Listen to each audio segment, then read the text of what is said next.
1, 2, 3, 4.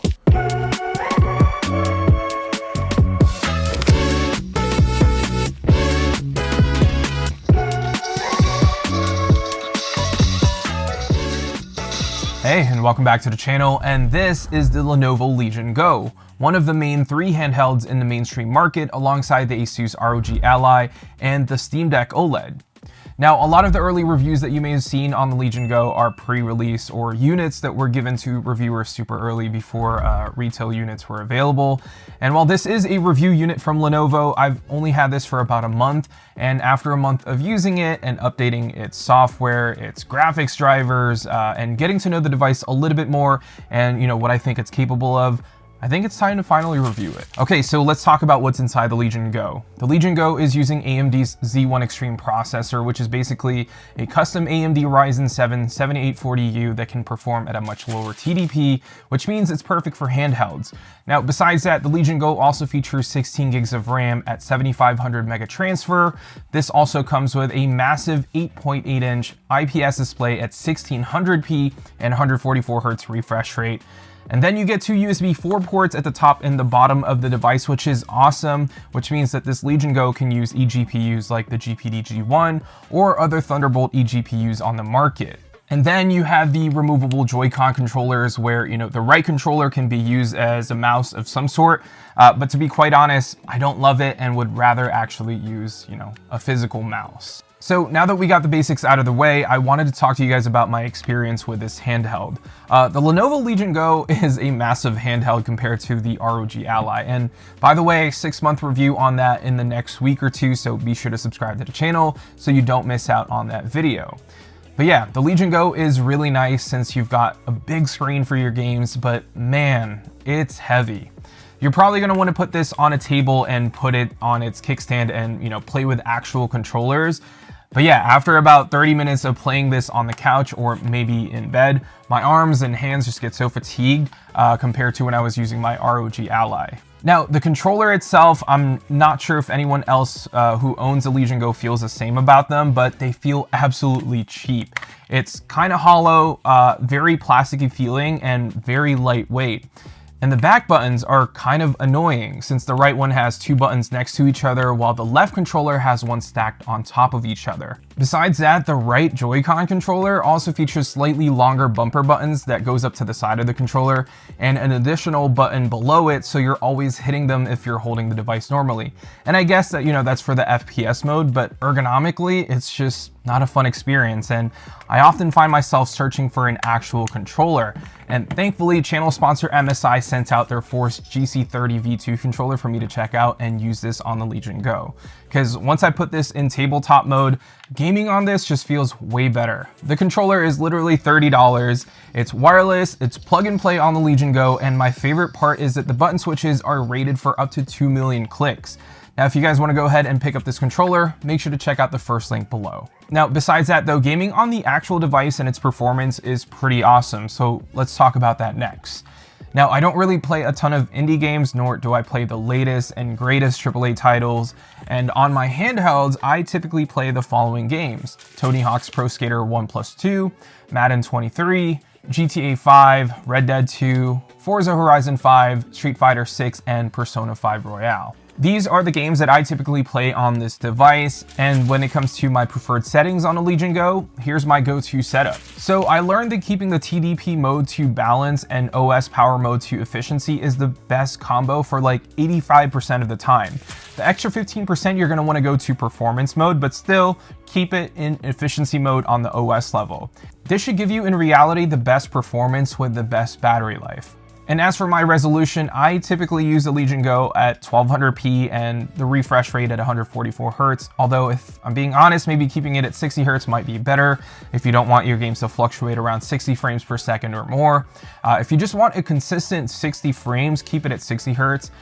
If you want to run games, above that, go for 144 Hz. And I'll be honest, not a lot of high fidelity games will run that high without the game looking like a pixelated mess. And as for the games, most of my settings are pretty streamlined for each of the game that I play. They're mostly at 1200p in medium to low settings, and if a game supports FSR, I'll usually set it to performance. But if it doesn't have FSR, yeah, between 800p to 1200p, almost always. And what I've realized after using the Legion Go for about a month is that you're going to want to try to play games in full screen borderless or full screen windowed because of the Legion Space overlay.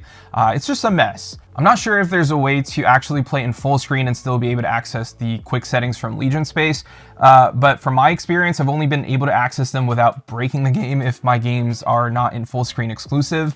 And the reason why you'd want to access this quick settings menu is to be able to change the TDP and see other information on the fly if your game isn't running as smooth as you'd like. Now, with my current settings, I'm almost always averaging 55 to 60 frames per second on battery with these settings in any of the games that I play. Now, if I'm plugged in, I typically set my TDP to performance because, why not? Every game that I play that's under my settings are running at 50 to 60 frames per second constant, which is amazing. And thermals are great since the device is so massive and the controllers, kind of take your hands away from the actual device. You don't really feel the device getting hot, and the fans aren't crazy loud either. If the fans do spin up to the max, which depending on what game you're playing will get loud, but you can always wear headphones to drown out the noise. And I guess that's actually the perfect segue to talk about the speakers. They flat out suck. Like, no matter what EQ settings you do or anything like that, it's just nowhere near as good as the ROG Ally or the Steam Deck OLED. It's a top firing speaker setup, so it's not as immersive and it sounds kind of tinny. If I were you, I'd pick up these headphones from channel sponsor MSI and just check out their Immerse GH50 wireless headphones. It's got a super lightweight design, it's got a 22-hour battery life, it's really immersive soundstage, and I think the most important thing here is that it's comfortable. It comes with a 2.4 gigahertz wireless adapter and a 3.5 millimeter aux cable, so it's literally plug and play on the Legion Go. And yeah, if you don't want to hear the fans on the Legion Go or, the speakers that are very mid in my opinion, check out the links below and check out MSI, and huge shout out to them for sponsoring a portion of this video. Now, the last thing I do want to cover is battery life and software. Battery life on this one, I'll try to cover it real quick. The Legion Go is probably on par with the new Steam Deck OLED, but with better performance that can play more modern games at 60 frames. I can easily play an hour and a half of GTA 5 no problem and still have about, 20% left. Tony Hawk's Pro Skater 1+2, I can easily get 2 hours or more off of this device. Red Dead 2 is about the same as GTA 5, about an hour and a half. Madden 23 lasted a solid 2 hours for me. Forza Horizon 5, it was about an hour 45. And Street Fighter 6 was pushing closer to 2 hours. So overall, I'm pretty happy with its battery life. Now, standby time on the Legion Go isn't terrible either. There were a couple of nights that, I forgot to charge the Legion Go just because I was testing out other devices, and it only lost about 7 to 8% in the 2 days that I left it uncharged. So with that being said, battery life is A+ for me. It could be miles better than the Steam Deck OLED and ROG Ally, but it's just ever so slightly better than those two in my opinion. Now, when it comes to its built-in software, it just needs some serious work. It's clunky, it has lots of unnecessary things that doesn't need to be there, like the store where games are always on sale from Games Planet, and I just wish it was as good as the Ally's Armory Crate. That UI and the quick settings on the ROG Ally, in my opinion, is perfect and optimized for a gaming handheld because it has quick shortcuts in one screen.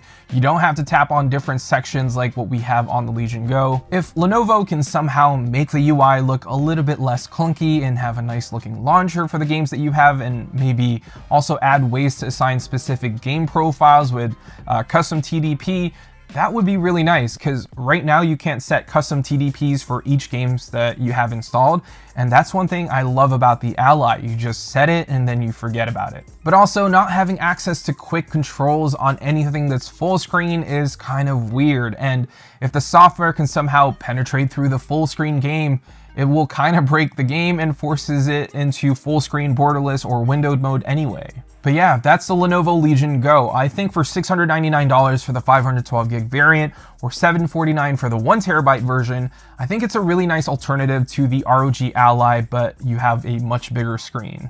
It's definitely a work in progress for sure. It has lots of weird quirks that you gotta go through with its software, but the device itself has the potential to be great. And I think once you figure out how to set up your games properly with the right settings to hit 50 to 60 frames per second consistently, you're going to enjoy gaming on this device. I think once the Legion Space software experience gets the revamp it needs and we see better first-party controllers from Lenovo that are going to be way better and way more ergonomic than the ones that ship with this device, it'll be a game changer and can easily be the top handheld in the mainstream market.